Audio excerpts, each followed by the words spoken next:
জাপানের ইচিকাওয়া সিটি চিড়িয়াখানায় জন্ম নেওয়া জাপানিজ ম্যাকাক প্রজাতির বানর পাঞ্চের গল্প এখন সামাজিক যোগাযোগ মাধ্যমে ভাইরাল। জন্মের পরপরই গর্ভধারিণী মা তাকে পরিত্যাগ করে। মাহিনী ছানাটির নিঃসঙ্গতা কাটাতে চিড়িয়াখানা কর্তৃপক্ষ তাকে একটি পুতুল ওরাংউটাং উপহার দেয়। সেই রাজপুতুলটি এখন পাঞ্চের একমাত্র বন্ধু, যাকে আঁকড়ে ধরে সে সময় কাটায়, খেলা করে এবং রাতে ঘুমায়। পাঞ্চের এই হৃদয়স্পর্শী গল্প ইন্টারনেটে এতটাই সাড়া ফেলেছে যে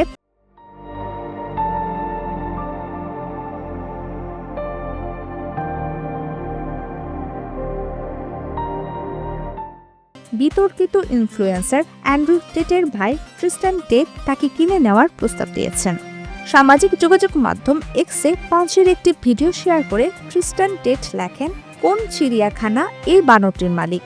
আমি এবং অ্যান্ড্রু টেট এটি কিনতে চাই। তিনি $250,000 প্রস্তাব দিয়ে বলেন, আমি মোটেও মজা করছি না। ট্রিস্টান টেটের এই প্রস্তাব ইন্টারনেটে ব্যাপক বিতর্কের জন্ম দিয়েছে। মাত্র 2 দিনে তার পোস্টটি 55 লাখের বেশি মানুষ দেখেছেন। কেউ কেউ এই উদ্যোগকে উদ্ধার প্রচেষ্টা হিসেবে প্রশংসা করলেও বড় একটি অংশ এর তীব্র বিরোধিতা করছেন। সমালোচকদের মতে, বন্যপ্রাণী সংরক্ষণ আইন অনুযায়ী চিড়িয়াখানা এভাবে ব্যক্তিগত মালিকানায় প্রাণী বিক্রি করতে পারে না। এছাড়া পাঞ্চকে তার প্রাকৃতিক পরিবেশ ও দল থেকে বিচ্ছিন্ন করা অনৈতিক বলে মনে করছেন অনেকে।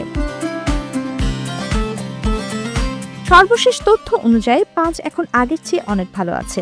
শুরুতে দলের অন্য বানরদের কাছে কিছুটা হেনস্থার শিকার হলেও ধীরে ধীরে সে সামাজিক আচরণ রপ্ত করছে। বর্তমানে সে অন্য বানরদের সঙ্গে বন্ধুত্ব করতে শুরু করেছে এবং স্বাভাবিকভাবে বেড়ে উঠছে। ইচিকাওয়া সিটি চিড়িয়াখানা কর্তৃপক্ষ এখন পর্যন্ত ট্রিস্টান টেটের এই আকাশচুম্বী প্রস্তাবের বিষয়ে কোনো আনুষ্ঠানিক প্রতিক্রিয়া জানায়নি। রমিত ইসলাম, বাংলাদেশ প্রতিদিন।